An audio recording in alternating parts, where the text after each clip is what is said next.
और अगली बड़ी खबर के लिए आई चलते हैं कोटा, जहां एक बार फिर कोचिंग स्टूडेंट ने सुसाइड कर लिया है। एक बार फिर आत्महत्या का मामला कोचिंग से सामने आया है। शिक्षा नगरी कोटा में लगातार इस तरह की खबरें आती रहती हैं और एक बार फिर एक स्टूडेंट ने सुसाइड कर लिया है। इस कोचिंग छात्र ने फांसी लगाकर आत्महत्या कर ली है। महावीर नगर इलाके में ये स्टूडेंट रह रहा था और यूपी का रहने वाला था। इसका नाम बहादुर था। अब मामले की जांच में पुलिस जुट गई। आपको बता दें, शिक्षा नगरी कोटा में समय समय पर इस तरह की खबरें आती रहती है और इस पर ज्यादा जानकारी देने के लिए हमारे सहयोगी शाकिर अली फोन लाइन पे हमसे जुड़ गए हैं। शाकिर, एक बार फिर बहुत आहत करने वाली खबर होती है जहां एक स्टूडेंट सुसाइड कर लेता है। कोटा में आए दिन ऐसी खबरें आती हैं।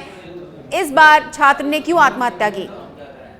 देखिए, ये बहुत दुखद पहलू है। एक तरफ तो कोचिंग नगरी कोटा जो है देश भर में आईआईटी और मेडिकल की प्रतियोगी परीक्षाओं के बेहतरीन नतीजों के लिए जाना जाता है, लेकिन लगातार जिस तरह से ये सुसाइड के मामले बढ़ रहे हैं, इस साल ये 15वां मामला है। यानी 15 बच्चे अब तक जो है अभी शुरुआती जो है 6 महीने में ही इस तरह की घटना को अंजाम दे चुके हैं, आत्मघाती कदम उठा चुके हैं। सबसे बड़ा कारण डिप्रेशन का ही आता है, क्योंकि जिस तरह से ये प्रतियोगी परीक्षा चुनौतीपूर्ण एग्जाम होता है और यहाँ पर आने के बाद जब बच्चा तनाव में होता है, तो उस तनाव में जो बच्चा होता है उस बच्चे तक जो है काउंसलिंग उसकी नहीं हो पाती है और उस तक पहुंच नहीं पाते हैं, और ऐसे में इस तरह की शाकिर, अगर हम बात करें कि इसके लिए कौन जिम्मेदार है, क्योंकि वहाँ कंपटीशन बहुत टफ है, इसमें कोई दो राय नहीं है।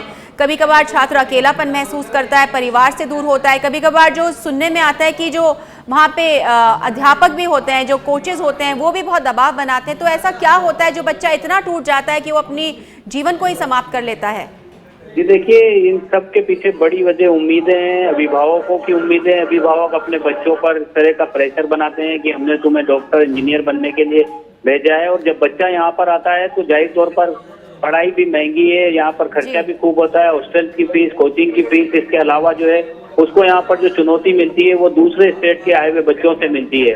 तब जब जिस तरह से यहाँ पर एंट्रेंस टेस्ट जब होते हैं और हर महीने जब कोचिंग संस्थानों में टेस्ट होते हैं, उसके आधार पर बच्चे के बैच डिसाइड होते हैं। जैसे ही बच्चा पिछड़ जाता है टेस्ट में, उसका बैच जो है वो बदल दिया जाता है और वहीं से वो डिप्रेशन का शिकार होता चला जाता है। काफी मेहनत करने के बाद भी जब वो इम्प्रूव नहीं कर पाता तो इस तरह के आत्मघाती कदम उठाता है। हालांकि काउंसलिंग की व्यवस्था यहाँ पर की गई है। कोटा पुलिस ने एक विशेष सेल भी यहाँ पर गठित कर रखी है ताकि बच्चों को की काउंसलिंग की जा सके।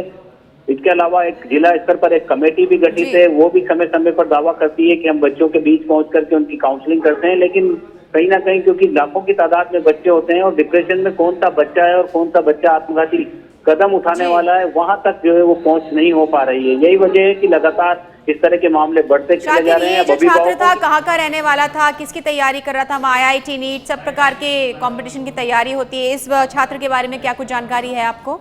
के बारे में अभी शुरुआती तौर पर बताया जा रहा है, महावीर नगर इलाके में रह रहा था, उत्तर प्रदेश का रहने वाला था, बहादुर नाम इस बच्चे का है और ये आईआईटी की तैयारी कर रहा था।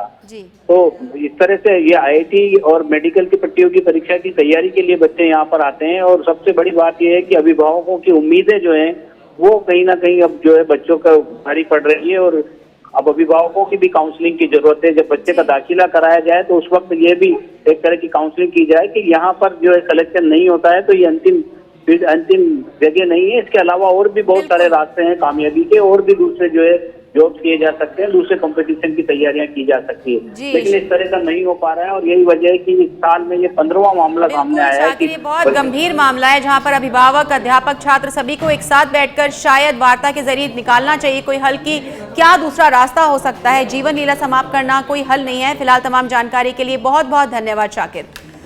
तो आपको बता दें, हमारे सहयोगी ने बताया कि पिछले 6 महीनों में ये 15वां केस था जब एक छात्र ने अपनी जान देकर के अपनी जीवन लीला समाप्त कर लिया। आपको बता दें, शिक्षा नगरी कोटा में आए दिन इस तरह के मामले सामने आते हैं। या तो छात्र अपने आप को खत्म कर लेते हैं, आत्महत्या कर लेते हैं, या फिर कभी कभार ऐसे भी केसेस सामने आते हैं जहां वो गायब हो जाते हैं, शिक्षा नगरी से ही गायब हो जाते हैं और अभिभावक उन्हें लेकर के परेशान होते रहते हैं। देखने वाली बात ये होगी कि किस तरह से इन छात्रों को इस समझाइश की जाए कि वो यदि फेल हो जाते हैं, यदि उम्मीदों पे खरे नहीं उतर पाते हैं, तो उन्हें एक आशा की किरण दिखाया जाए जिससे कि वो कम से कम आत्महत्या ना करें और अपनी जीवन लीला को समाप्त ना करें।